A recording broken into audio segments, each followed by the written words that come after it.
Hola, Ah, ¿qué ¿cómo tal? estás? ¿Qué tal? Mm, ¿Qué tal? Pues no sé. Mira, oye, tú Sí. qué sabes de estas cosas, ¿vale? Mm, Porque, ¿qué me recomendarías? Porque es que, mira, he tenido un sueño ayer más raro ¿Un y sueño? yo digo, pues esto Jaime se lo tiene que saber segurísimo.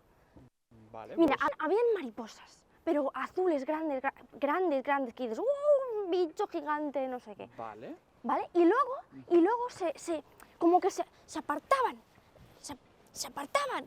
Y entonces estaba yo ahí y era mi boda. ¿Tú qué crees que eso quiere decir en el subconsciente último de la materia?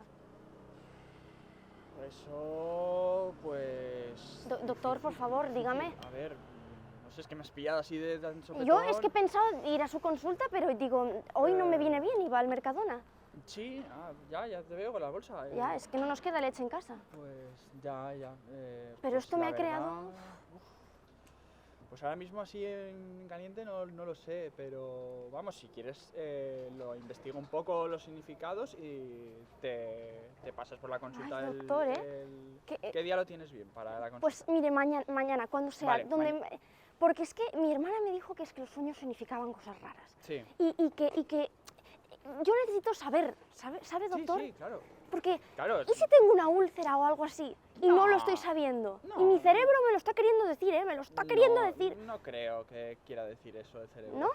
No. Bueno, no lo sé, pero yo estoy muy asustada. Y pues cuanto antes pueda. ¿Mañana? Mañana. Mañana mismo la consulta. Muchísimas investigo gracias. yo y sí.